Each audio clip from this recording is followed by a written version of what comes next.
Agora vamos voltar ao nosso tema habitual, Moisés e o Gênesis. Vocês não vão compreender o Gênesis se não se basearem sobre o seguinte. O que Moisés quer no Gênesis é o seguinte. Ele acha possível que haja uma humanidade tão perfeita como ele, porque ele era um homem sem nenhum defeito. Primeiro, nunca teve doença em toda a sua vida. Viveu 120 anos sem ter uma doença. A Bíblia insiste nesse ponto que ele nunca esteve doente. E insiste num segundo ponto, que ele nunca envelheceu. Podem ler o texto da Bíblia. E quando ele tinha 40 anos, ele estava em plena juventude. Depois, e quando ele tinha 80 anos, quando saiu do Egito, tinha 40 anos. E quando voltou da Arábia, tinha 80 anos, estava em plena juventude. E quando ele terminou a peregrinação entre a África e a Ásia, na Palestina, onde ele não entrou, na Terra Santa, tinha 120 anos e estava em plena juventude. A Bíblia repete. E a Bíblia diz tão ingenuamente: a luz dos seus olhos não se havia apagado, nem na velhice de 120 anos, e nenhum dente estava solto em sua boca. Isto ela indica como absoluta juventude. Nenhum dente estava solto em sua boca. Nunca precisou de dentista. Com isso, a Bíblia frisa a formidável juventude de Moisés. Bem, Moisés então diz: como é isto? Eu vivo uma vida perfeita, física, mental e espiritualmente. E por que é que o resto da humanidade não vive assim? Agora ele está diante do mistério, porque ele não tem doença. E porque todo mundo está cheio de doenças e morrem antes da idade de vida, e ele não morreu. Segundo a Bíblia, ele nunca morreu. Ele se transformou em corpo astral no alto do Monte Nebo, e 1500 anos mais tarde ele reaparece no Tabor, ao lado de Jesus. Ele e Elias, está lá, em corpo astral. Então Moisés quer saber qual é o segredo desta eterna juventude do meu corpo. Está intrigado com isto. E descobriu o seguinte. Descobriu que ele nasceu de outro modo, e que nascendo daquele modo como ele nasceu, não há doença e não há morte compulsória. A gente se pode transformar de corpo material para corpo astral. Isto vai através de todo o Gênesis, esta ideia. Então, ele apresenta a humanidade do passado, do presente, e visualizando a humanidade do futuro. E faz ver que uma procriação puramente material, como a dos animais, não dá corpo perfeito, não dá corpo imortal e permite doenças. Mas, se houvesse uma outra espécie de procriação, de concepção, sobretudo, então não haveria doenças e não havia morte compulsória. Esta ideia vai através de todo o Gênesis. Nós estamos habituados a ler que Moisés era filho de uma mulher hebreia e que o escondeu nas águas do Nilo, porque o faraó tinha dado ordem que todos os meninos hebreus fossem afogados, porque os hebreus se multiplicavam como coelhos, e os egípcios estavam com medo de que os hebreus tomassem conta do Egito, e eles eram imigrantes. Então o faraó mandou matar todos os meninos hebreus, e jogar no Nilo para se afogar.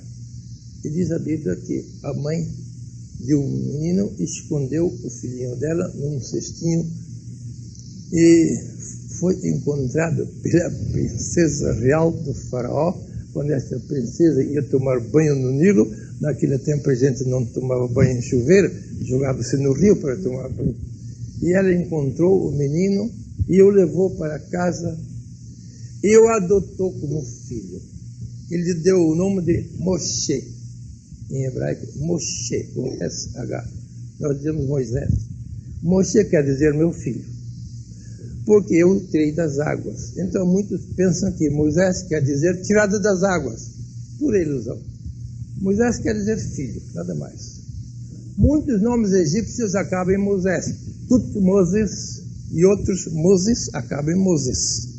Moisés ou Moses é a mesma coisa. Ela disse, ele é meu filho, porque eu o tirei das águas. Agora escutem bem o que quer dizer tirar das águas. Madame Blavatsky, que é uma das grandes iniciadas do nosso século, a Helena Petrovna Blavatsky, que escreveu livros maravilhosos, A Doutrina Secreta, A Voz do Silêncio e outros. Petrovna Blavatsky diz, águas, em sentido esotérico, quer dizer astral. Quando os livros esotéricos falam de sair das águas, então eles querem dizer nascer do astral e não do material. Então a princesa egípcia usa as mesmas palavras, eu o tirei das águas. Ela não se refere às águas do Nilo, porque em linguagem esotérica, água não quer dizer água física, diz a Blavatsky. Água quer dizer a potência criadora do universo. Isto os livros esotéricos chamam água. Quer dizer, o mundo astral, que nós chamamos o mundo das puras energias cósmicas, segundo Einstein. Isto os esotéricos chamam água. Não se refere a uma água física, refere-se a uma água astral. Então a princesa usa as palavras, eu o tirei do mundo astral, eu o tirei das águas, ela diz, mas ela não se refere às águas do Nilo. Tales de Mileto, 600 anos antes de Cristo, o primeiro filósofo grego, Tales de Mileto, começou a filosofia dele assim, toda a vida vem da água. O que é que Tales de Mileto quis dizer que toda a vida nasce na água? Ele também se refere à água astral e não à água física. Aqui temos a mesma linguagem de Tales de Mileto que os esotéricos usam. E Jesus fala com Nicodemos naquela célebre noite e diz, se alguém não nascer de novo pelo Espírito, não pode ver o reino de Deus. Então, Nicodemos, Rabi Nicodemos, diz, mas como é que se pode nascer de novo quando se é velho como eu? Será que eu posso voltar ao seio de minha mãe e nascer mais uma vez? E Jesus repete, se alguém não nascer de novo de água e de Espírito, agora ele acrescenta a palavra água, de água e de Espírito não pode ver o reino de Deus. O que quer dizer nascer de água e de Espírito? Tem-se escrito muito livro sobre essas palavras. Certa igreja conhecida aqui diz, bem, isso é o batismo, é nascer de água e Espírito. E Jesus não falou do batismo absolutamente. Ele falou de um outro nascimento não físico, de um nascimento astral.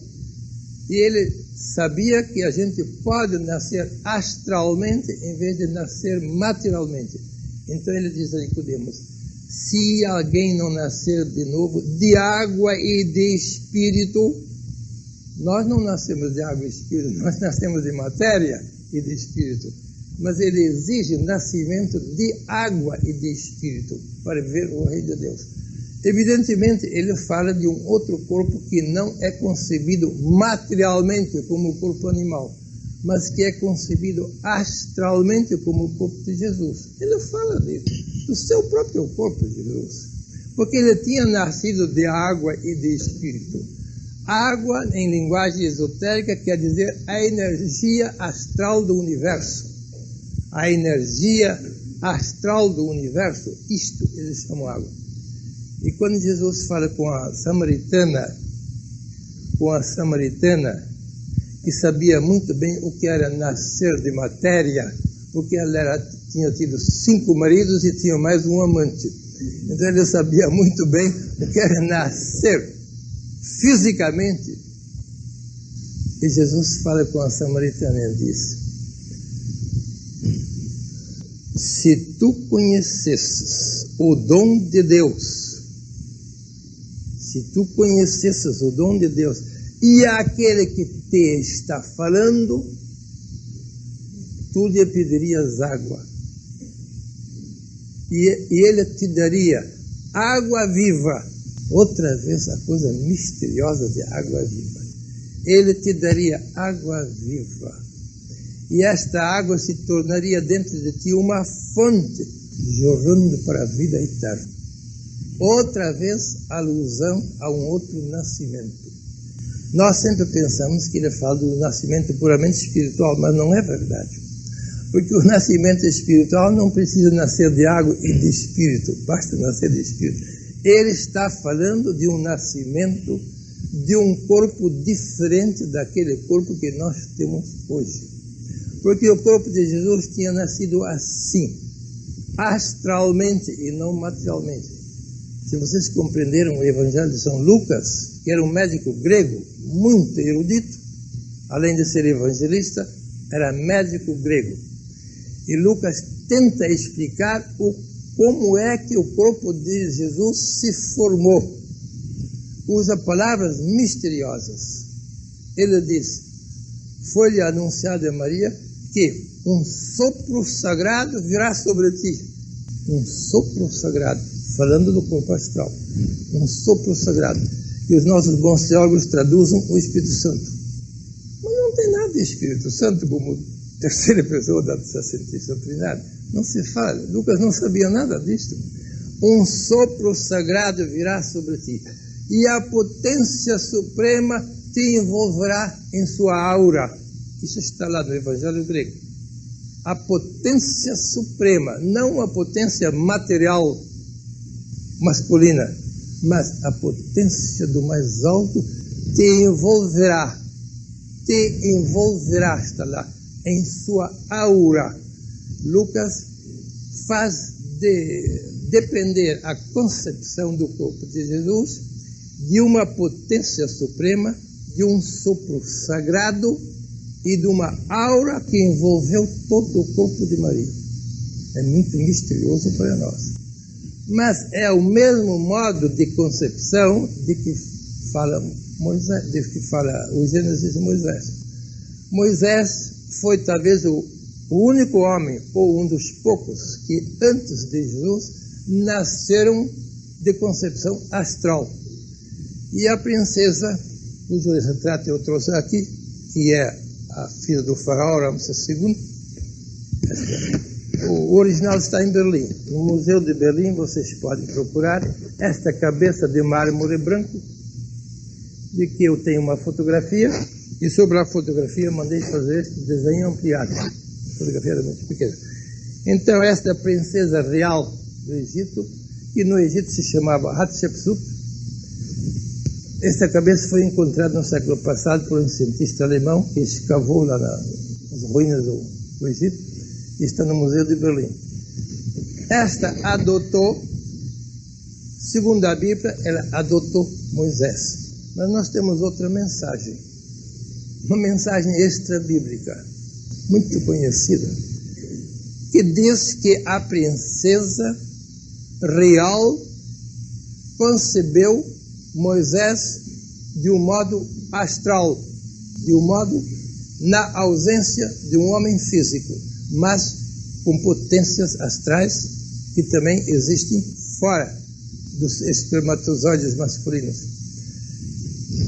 E a Blavatsky diz muito bem, a potência astral existe no universo e muitas vezes se serve dos elementos masculinos para realizar uma concepção astral, sem contato físico, como aconteceu com o corpo de Jesus. Deve ter acontecido isto com o corpo de Moisés. Imagina se a princesa real tivesse tirado das águas um hebreuzinho, que além disso eram escravos, detestados pelos egípcios. Será que ele teria criado com tanto amor e com tanto carinho este menino, este escravo, que ele casualmente teria encontrado nas águas do Nilo? Não. Diz a Bíblia que ele o educou por 40 anos na corte real do Egito. 40 anos ele viveu na corte real. Depois ele foi enxotado do Egito, porque era um subversivo. Ele queria libertar o povo dos hebreus, que eram ótimos trabalhadores, e os faraós não queriam deixar partir o povo, mas Moisés trabalhava para tirar esses homens, esse povo todo do Egito. Um subversivo, nós diríamos, um rebelde contra o governo. E ele foi perseguido. Os príncipes do Egito queriam que o faraó decretasse sentença de morte sobre este subversivo. E o faraó decretou: eu te condeno, não para a morte, mas para a vida. Eu te condeno para uma vida de solidão. Expulsou para o deserto, para ele morrer sozinho no deserto. Foi o maior favor que o faraó fez a Moisés, porque Moisés precisava disto mesmo. Ele peregrinou, foi para o outro lado do deserto e chegou até a Arábia. E lá se tornou pastor de rebanhos do seu futuro sogro e ficou 40 anos na Arábia. O primeiro período, 40 anos, é no Egito. Magia mental. Isto era a sabedoria dos egípcios. Os egípcios conheciam segredos da natureza estupendos. Conheciam até a eletricidade. Aquela arca da aliança, que Moisés carregava consigo na peregrinação, chamada Arca da Aliança, era uma verdadeira pilha elétrica. Se vocês querem ver como ele construiu uma pilha elétrica, leiam o livro do Êxodo, capítulo 25. Lá está claramente expresso que Moisés conhecia a eletricidade. Ele mandou fazer uma caixa pequena de madeira de acácia, bem seca, ele disse. As tábuas devem ser bem secas, porque madeira seca não conduz eletricidade, essa madeira úmida. Então ele disse que deve ser uma caixa de acácia e que de cada lado deve ter um varal de ouro puro para carregar aquela caixa. E nunca se deve tirar este varal de ouro, mesmo quando estivesse em repouso no tabernáculo. Por que não? Porque não se podia retirar aquelas varas de ouro, porque Moisés sabia muito bem que uma caixa precisa de antenas para conduzir a eletricidade do ar. E em certos dias, aquela caixa se tornava luminosa. Havia uma nuvem por cima da caixa, a Arca da Aliança. E quando havia uma nuvem luminosa sobre a Arca da Aliança, eles consultavam Deus sobre certas coisas. Por que é que tinha uma nuvem luminosa lá em cima? Porque em cima da Arca da Aliança tinha 2 querubins de ouro, 2 estátuas de ouro com as asas voltadas para dentro, mas sem contato. E Moisés disse: entre as asas dos querubins deve ter um contato de tantas polegadas. Lá se contava com polegadas, não tinha centímetros ainda. Então deixa um espaço entre as asas dos querubins de tantas polegadas. E por cima destas asas dos querubins havia a nuvem luminosa. Nós sabemos que a eletricidade, em certo tempo, forma eletricidade estática, galvânica, que dá luminosidade. Eu vi isso muitas vezes nos Alpes, isso é comum. Moisés sabia de todos estes fenômenos. Quer dizer, ele era instruído em toda a sabedoria dos egípcios, mas foi enxotado porque se fez subversivo, foi para a Arábia e iniciou seu segundo período de vida, que não era mais de magia mental, mas era de experiência mística. 40 anos de experiência mística ele teve na Arábia, como pastor de rebanhos na sua terra. Depois, ele tinha 80 anos.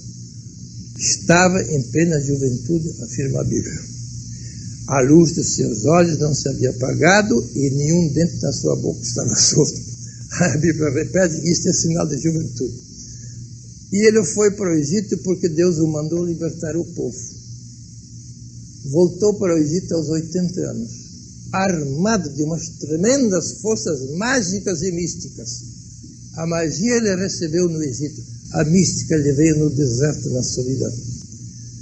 E com esses poderes extraordinários, ele exigiu do faraó que soltasse o povo, que era quase 1 milhão de pessoas, os hebreus. Estiveram no Egito 430 anos escravos. Tinha cerca de 1 milhão de pessoas escravizadas. E Moisés fez questão de libertar o povo. Mas o faraó negou tudo. Então vieram as pragas, as 9 pragas que Moisés lançou. São magia mental. Ele produz doenças por meio de magia mental. Homem poderoso. Produzia doenças sobre um país inteiro por magia mental. Mas não conseguiu nada. Porque os magos do Egito sabiam tanto como ele. Também tinham sido instruídos nesta magia. Neutralizaram todas as pragas. 9 pragas foram neutralizadas, diz o texto. E Moisés disse: eu tenho inimigos poderosos aqui no Egito. Eles sabem tanto como eu. Então diz o texto, então Moisés resolveu lançar a última cartada contra Faraó, para obrigá-lo a soltar o povo escravizado. O que é que ele fez? Diz o texto que ele se preparou para a morte dos primogênitos. Ele queria matar todos os primogênitos de todo o Egito. Quem fosse primogênito, desde o palácio do rei até a última escrava, ia ser morto numa noite só. De que modo Moisés ia matar milhares de primogênitos numa única noite? Magia mental. Ele esperou o plenilúnio do mês de abril. O plenilúnio do mês de abril. A lua cheia. Porque a magia se faz em noite de lua cheia, sabe? Em lua nova não dá certo, só em lua cheia. Lua nova é espiritual e lua cheia é mental. Todos sabem disto. E Moisés disse: vou esperar a primeira lua cheia da primavera. A primeira lua cheia da primavera é abril, em abril, lá no hemisfério norte. Aqui é outono. Há pouco foi. Ele esperou a primeira lua cheia do mês de abril, que naquele tempo se chamava Nisan. Mas eu não sou abril. E na noite de lua cheia, diz o texto, ele se concentrou mentalmente. Ele devia ter uma tremenda concentração mental. E produziu uma entidade astral. Na concentração mental, ele criou uma entidade astral, de pura energia é astral. E deu ordem a esta entidade astral que percorresse todo o Egito e matasse em cada casa o primogênito, fosse quem fosse. Fosse filho do faraó, fosse filho do escravo, não foi mal. E a entidade astral perguntou: quem são os egípcios? E Moisés disse: são todos os habitantes deste país, menos os hebreus, porque os hebreus moram no meio deles. E a entidade astral, que na Bíblia se chama o anjo exterminador, o anjo da morte, perguntou a Moisés: quem são os hebreus que eu não devo matar? Então Moisés disse: os hebreus são aqueles que eu dei ordem que pintassem os batentes das suas portas com sangue de cordeiro. Onde encontrar sangue nos batentes das portas e na verga da porta, não entres. Esses são hebreus. Então Moisés deu ordem a todos os hebreus que matassem um cordeiro e pintassem os batentes das suas portas e a verga de cima com o sangue do cordeiro. E assim fizeram.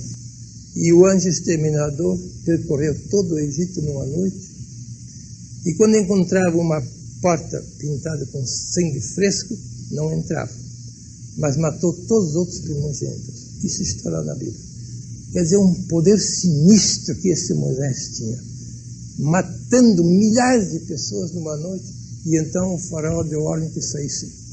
Deu ordem a Moisés que saísse com todo o seu povo na mesma noite, que não ficasse mais nenhuma noite. Um povo azarento assim não se pode tolerar. E Moisés deu ordem aos hebreus que saíssem na mesma noite do plenilúnio, da lua cheia de abril. Saíram às pressas. É o que eles chamam a Páscoa deles. A Páscoa judaica é a libertação do Egito, não tem nada a ver com a ressurreição. A Páscoa judaica é o nosso 7 de setembro. Libertação nacional, porque eles eram escravos. Então se libertaram e começaram o êxodo, a saída do Egito. Bem, tudo isso está escrito na Bíblia.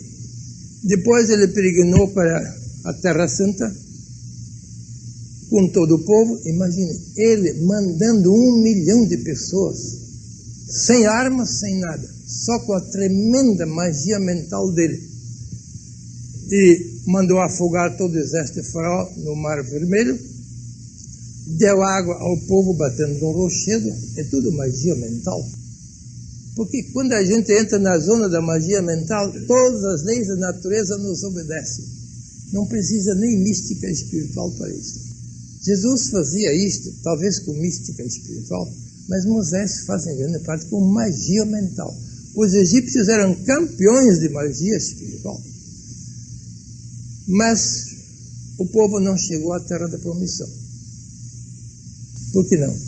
Não chegaram. Levaram 40 anos pelos desertos e não chegaram.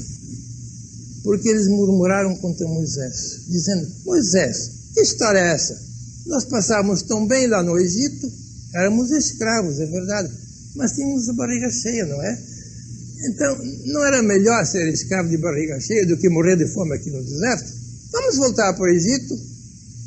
E Moisés disse a Deus: este povo ingrato, eles preferem a escravidão com fartura à liberdade austera.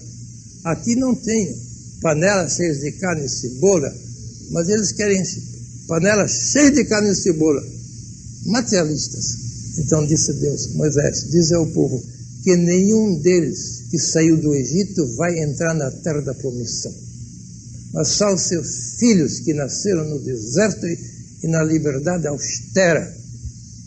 E assim aconteceu. Imagina, eles levaram 40 anos do Egito para a Palestina. A gente faz isso numa semana até a pé. Não é muito longe. A gente pode fazer isso a pé, não tinha automóvel nem avião naquele tempo, mas cavalos tinham, ou camelos.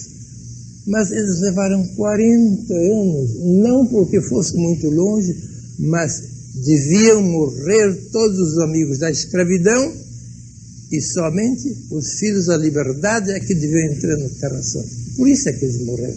Não puderam entrar. Então, diz o texto, Moisés os conduziu até a fronteira de Canaã, que corria de leite e mel, que era um país muito abundante, que corria de leite e mel, que diz que tinha abundância de tudo, mas não entrou. Subiu o Monte Nebo, olhou para a terra e transformou-se e nunca mais voltou.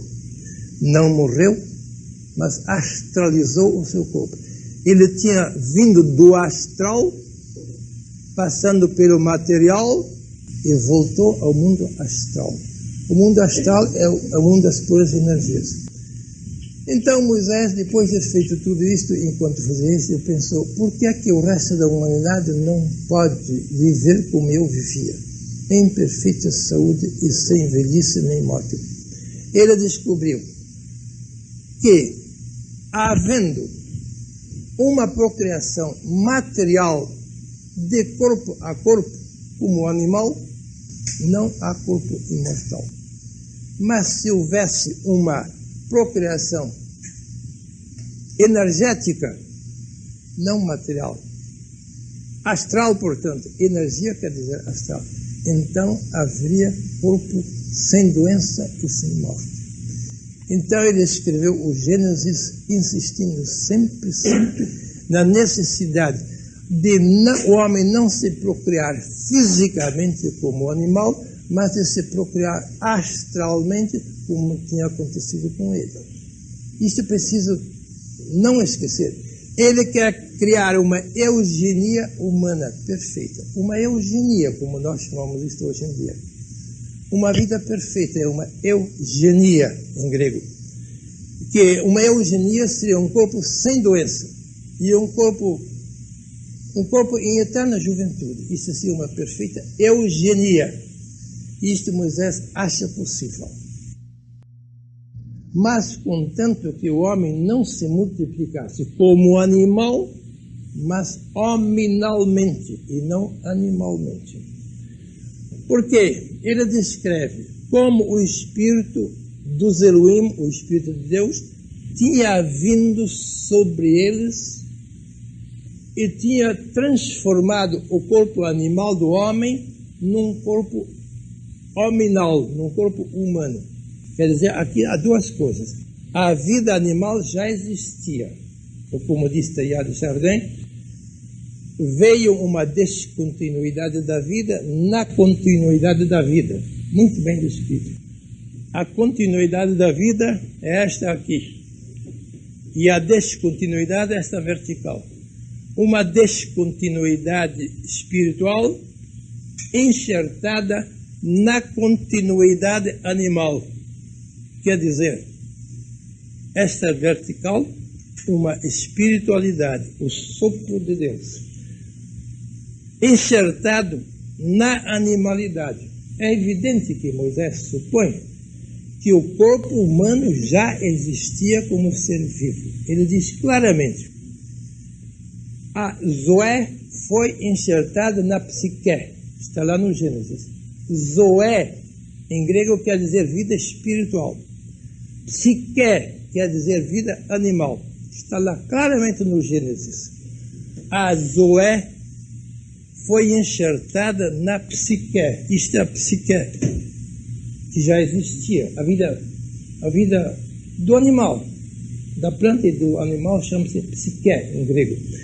E uma vida espiritual em grego se chama Zoé. Às vezes eu encontro uma pessoa que se chama Zoé. As mulheres gostam. Eu conheço 2 ou 3 pessoas que chamam Zoé. Zoé quer dizer vida espiritual em grego. E psique quer dizer vida animal. Ou vida vegetal também é psique. Nós temos psique no nosso corpo.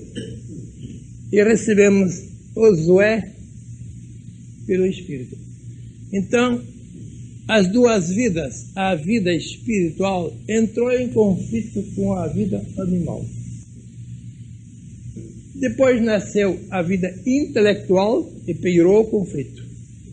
Agora, a vida animal não luta propriamente contra a vida espiritual, mas se entra no animal a vida intelectual, então começa a luta. Porque sempre a nossa inteligência luta contra o espírito. A Bhagavad Gita sabia disto. A inteligência é o nosso ego e o espírito é o nosso eu. Isto aqui é para nós o nosso ego e isto para nós é o nosso eu. Então a Bhagavad Gita diz, o ego é o pior inimigo do eu, mas o eu é o melhor amigo do ego. Então entrar em conflito o ego intelectual e o eu espiritual. O ego espiritual quis continuar a vida na horizontal, nesta linha aqui. E o eu espiritual quer iniciar uma vida nova espiritual. E armou-se com tudo. Então Moisés disse, é preciso sair da horizontal da animalidade e entrar pouco a pouco na vertical da espiritualidade. Mas como isso não se faz de um dia para o outro, era necessário formar uma série de linhas ascensionais, estas aqui, subindo aos poucos, até chegar lá em cima. Isso está tudo no Gênesis. Isto Moisés chama a árvore do conhecimento do bem e do mal. E aquilo ele chama a árvore da vida. Não deveis comer, ele diz, da árvore do conhecimento do bem e do mal, porque isto dá um corpo mortal. Deveis comer da árvore da vida, porque isto dá um corpo imortal. Isto aqui dá um corpo cheio de doenças e de morte. Isto aqui dá um corpo sem doenças e sem morte. Ele tinha experimentado isto, porque ele nunca teve doença e não morreu. E mais tarde Jesus fez a mesma coisa. Aqui também nessa linha estava Jesus. Onde está a árvore da vida e aqui está a árvore do conhecimento do bem e do mal. Eu já expliquei na última aula porque isto se chama árvore do conhecimento do bem e do mal. É uma linguagem bíblica que nós não conhecemos. Conhecer na Bíblia significa sempre ter relações sexuais. Adão conheceu sua mulher e ela concebeu. É claro que ele não conheceu com a cabeça, mas conheceu com o corpo. Isto na Bíblia se chama conhecer. E quando o anjo Gabriel anuncia a Maria que ele vai ser mãe, ela diz, como é que eu vou ser mãe? Não conheço o varão. Mas ele não conhecia José, não eram noivos. Como é que ele afirma que não conhece homem? Mas ela não quis dizer que não conhecia mentalmente. Ela quis dizer, eu não tenho relações sexuais com nenhum homem. E só depois de ter a explicação que a fecundação não seria material, mas astral, aí ela consente. Faça-se em mim segundo a tua palavra, eis aqui a serva do Senhor. Aí ela consente, numa fecundação astral. E depois o verbo se fez carne. Moisés sabia de tudo isto. Então ele quer criar uma eugenia perfeita e quer que o homem não tenha doenças nem morra necessariamente como acontecera com ele. Bem, mas isto não se pode fazer de um dia para o outro. Até hoje não se realizou. Uns poucos imortalizaram o seu corpo, como Enoque, Elias, Moisés, alguns outros, mas o grosso da humanidade não chegou até aí.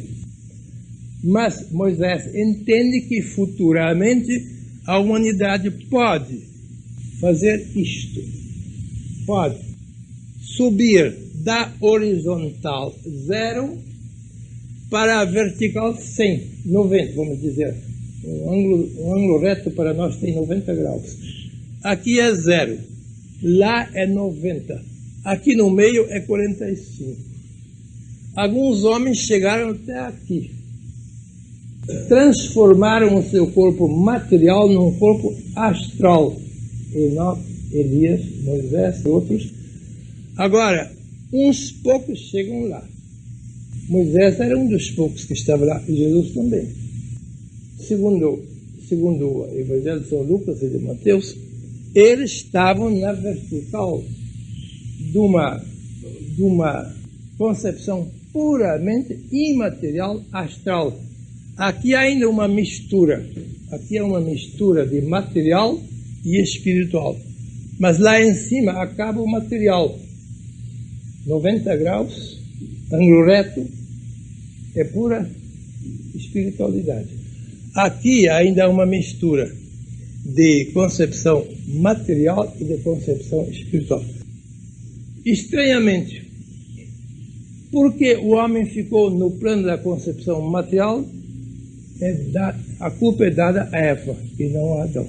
Que coisa estranha. Nós ficamos desanimados. Será que Moisés era tão antifeminista para dizer outras coisas, para acusar a Eva de ter provocado esta concepção material? Mas logo depois vem a reconciliação.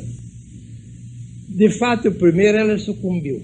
Ela entrou em contato com a inteligência, que se chama serpente lá, inteligência, e a serpente da inteligência disse: por que é que vós não vos reproduzis como os outros seres?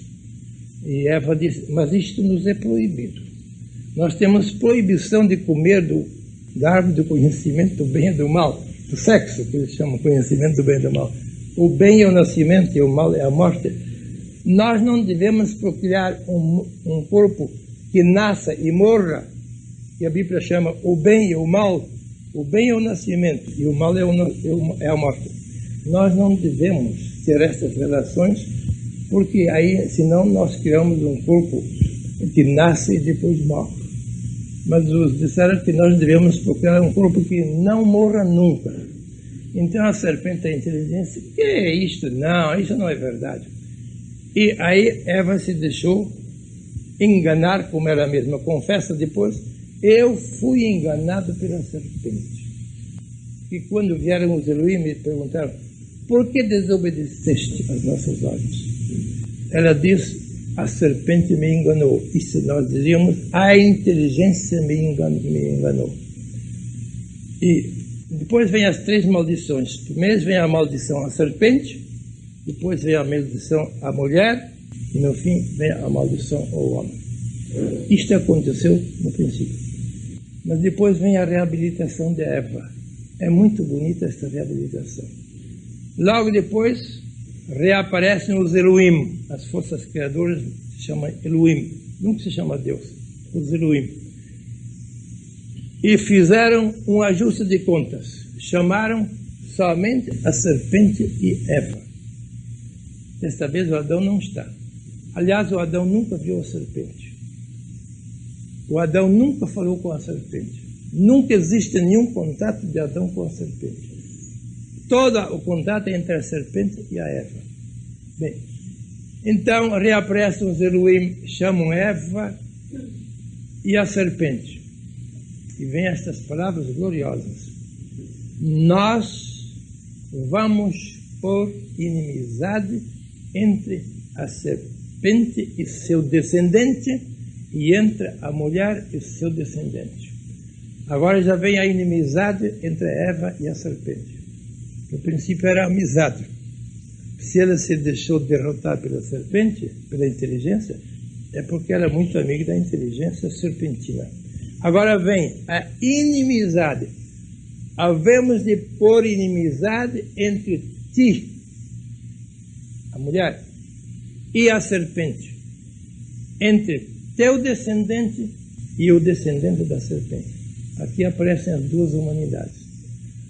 A humanidade animal e a humanidade espiritual. Aqui já vem separação entre isto e aquilo. Agora eles vão colocar inimizade, incompatibilidade entre a velha humanidade, isto aqui, e a nova humanidade. Aqui começam as 2 humanidades. A velha humanidade é da serpente. A nova humanidade é da mulher. Não mais a mulher que foi enganada pela serpente, não. A mulher que já se separou da serpente. Aqui está uma reabilitação de Eva e uma sublimação. Essas palavras que estão no 2º capítulo de Gênesis, nós, as forças criadoras dos Elohim, vamos pôr inimizade entre ti, Eva, e teu descendente, e entre a serpente e seu descendente. Até aqui, o texto grego da Septuaginta e a Vulgata Latina estão de perfeito acordo. Agora começa o grande desacordo entre os dois. Nós todos estamos habituados a ler a Vulgata Latina, porque as nossas traduções são todas feitas na Vulgata Latina. E na Vulgata Latina vem agora o seguinte texto: poremos inimizade entre ti e a serpente, entre teu descendente e o descendente da serpente. Agora a Vulgata diz: tu, Eva, esmagarás a cabeça da serpente, e a serpente armará ciladas ao teu calcanhar. Isto está na Vulgata Latina, que vem do 3º século da era cristã. Não tem nada disto no grego. Não tem uma palavra disto no texto grego, que é 300 anos antes de Cristo. O texto grego é de 300 anos antes de Cristo. E o texto latino é de 200 ou 300 anos depois de Cristo. Uma diferença de 500 a 600 anos. O texto grego não diz ela te esmagará a cabeça e tu armarás ciladas ao seu calcanhar. Isso não está lá. Ninguém sabe por que a Vulgata introduziu isto. Em grego está. Primeiro, em grego não está ela, mas ele. Autos e não aute. Na Vulgata está ela, a mulher, esmagará a tua cabeça. No grego está ele, o descendente dela. Ele no masculino. Ele também não diz esmagará a cabeça. O que é que está lá? Ele espreitará a tua cabeça. Espreitará a tua cabeça. E tu espreitarás o seu calcanhar. Isso está no texto grego. O que quer dizer? A nova humanidade espreita a cabeça da velha humanidade. E a velha humanidade espreita o calcanhar, isto é, os passos da nova humanidade. Isso está no texto grego, que é o texto verdadeiro. Vamos descobrir o sentido dessas coisas misteriosas. Haverá duas humanidades no futuro. Nenhuma será vencedora e nenhuma será derrotada. Ambas correrão paralelas. Uma humanidade nova e a outra humanidade velha. A humanidade animal e a humanidade espiritual correrão paralelas até o fim dos tempos. Ninguém vai esmagar a cabeça de alguém. Imagine, se a mulher esmagasse a cabeça da serpente, como é que a serpente podia armar ciladas ao calcanhar da mulher? Com a cabeça quebrada, esmagada, morta? Não tem lógica. Se a mulher esmagou a cabeça da serpente, acabou sua história. Quer dizer, a Vulgata não entendeu nada de lógica. Disse coisas que não combinam. Não está no texto grego que ela te esmagará a cabeça. Ele te espreitará a cabeça. Vai observar quais são os pensamentos da velha humanidade. A nova humanidade vai vigiar. O que é que a velha humanidade está pensando? Vai vigiar a cabeça, está lá. E a velha humanidade vai vigiar os passos da nova humanidade. Para onde é que esta nova humanidade vai? São duas humanidades paralelas. No Evangelho nós temos a história do joio e do trigo. É exatamente a mesma ideia. Havia um homem que semeou trigo no seu campo. De repente apareceu o joio, mato, como diz o caipira, erva daninha, cidadania. E os servos disseram: vamos arrancar o joio do meio do trigo. Não, disse o dono, não arranqueis o joio do meio do trigo. Deixai crescer os dois conjuntamente, o trigo juntamente com o joio, até o fim dos tempos. E só no fim dos tempos se fará a separação. Mas durante toda a evolução, os dois, o trigo e o joio, têm o direito à sua evolução. Evolução para o bem, o trigo. Evolução para o mal, o joio. Deixai os dois correr paralelamente. É a mesma ideia do Gênesis. Deixa a nova humanidade correr paralela à velha humanidade. A nova humanidade não vai esmagar a cabeça da velha humanidade, mas eles apenas vão se espreitar mutuamente. A nova humanidade quer saber quais são os pensamentos da velha humanidade ego. Porque a velha humanidade é o ego. E a velha humanidade, o ego, vai dizer: para onde é que vai esta nova humanidade do eu? Isto é que está no texto grego. Uma coisa muito profunda. Não vai ser exterminada nenhuma das humanidades. As duas correrão paralelas, uma rumo à luz, outra rumo às trevas. Mas ambos têm o direito da sua evolução. Deus não impede a evolução dos bens e não impede a evolução dos maus. Se os bons e os maus são criaturas criadoras, cada um é responsável pelos seus atos. Ninguém precisa exterminar os maus. Os maus se exterminarão a si mesmos. Algum dia, os maus farão a sua autodestruição e os bons farão a sua vida eterna. Isso é que está lá. Então, aqui temos uma grandiosa reabilitação de Eva, porque Eva tinha sucumbido à sugestão da serpente, no princípio. E logo depois, os Elohim declaram, mas agora acabou-se isto. Eva não vai ser mais amiga da serpente, não vai ser enganada pela serpente. Muitos atribuem isto a Maria, mãe de Jesus, mas pelo Septuaginta não se sabe nada disto.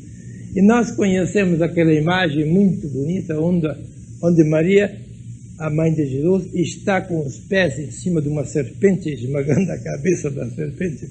Isto foi tirado da Vulgata, porque a Vulgata diz ela, em vez de ele. No grego não está ela, está ele, o descendente da mulher. Ele também não diz esmagará a cabeça. Não, isso só pode ser colocado sobre o Gênesis. Esta mulher, que representa Maria, com os pés em cima de uma serpente, esmagando-lhe a cabeça. Quer dizer, pela Vulgata, se supõe que a nova humanidade vai exterminar a velha humanidade. Isso se supõe pelo texto da Vulgata, que é um texto mais recente, que é no 3º século, mais ou menos. Mas, pelo texto da Septuaginta, que é 300 anos antes de Cristo, não consta que a humanidade nova vá exterminar a humanidade velha. As duas foram paralelas, uma a outra, uma vigiando a outra. Quer dizer, a luta entre o bem e o mal vai continuar até o fim do mundo. Nunca o mal vai ser exterminado. Por que não? Porque onde não há resistência, não há evolução. Isto é do livro dos sábios de Princeton, a gnose de Princeton, aquele livro que apareceu em francês.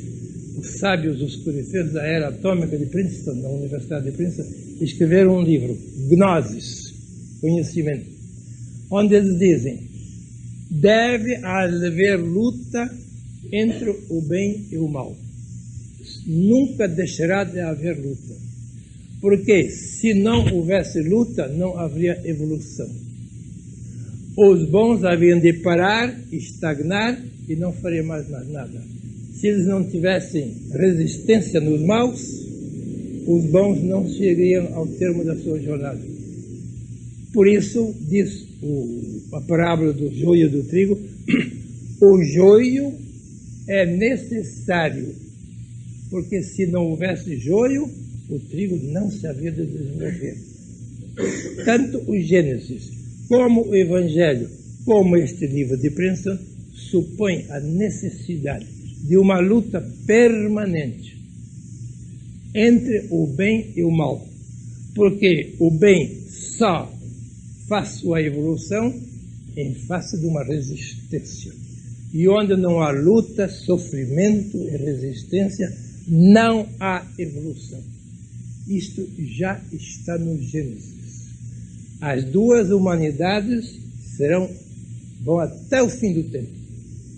A humanidade da mulher, que agora já é uma mulher convertida, não é mais a Eva derrotada, mas a Eva vitoriosa. A humanidade da mulher e a humanidade da serpente serão paralelas até os fins dos tempos. Quer dizer, aqui já está o elemento resistência, o elemento luta. Se tomarmos o texto grego, que é muito mais autêntico do que o texto latino, muito mais antigo, porque o texto grego, como já expliquei em outra ocasião, foi calcado sobre o texto hebraico de Moisés. Moisés viveu 1500 anos antes de Cristo e o texto grego foi feito 300 anos antes da era cristã, em Alexandria, na África, por 70 tradutores judeus. judeus que conheciam perfeitamente a língua deles, o hebraico, e a língua grega, que naquele tempo dominava todo o mundo. Então eles traduziram o texto de Moisés para o grego. Essa nossa Septuaginta, quer dizer 70 tradutores traduziram isto fidelissimamente. Não mudaram nada no texto hebraico, no texto original. Nós não temos o texto hebraico, só temos o texto grego. E muito mais tarde veio o texto latino. De maneira que Moisés, repito, tem uma grandiosa visão da humanidade. Ele sabe que a humanidade, no princípio, vai ser derrotada. Vai ser derrotada pela serpente, pela animalidade e pela intelectualidade. Porque Eva, no princípio, ainda representa a animalidade e a intelectualidade. Mas que, no fim, haverá separação. Não vitória e derrota, mas separação. No fim, talvez haja vitória da nova humanidade e derrota da velha humanidade, mas isto não está nos Gênesis. A visão vai até a separação, porém inimizade entre ti e a mulher, entre teu descendente e o descendente dela. Mas os dois sempre andam paralelos, vigiando um ao outro. Nós estamos vendo, até hoje assim aconteceu. Cada um é responsável pelo fato se ele pertence à nova humanidade que vai progredindo rumo ao espírito, ou se ele permanece na velha humanidade e se contenta com as suas animalidades e intelectualidades muito cômodas. Isto cada um tem que resolver por si.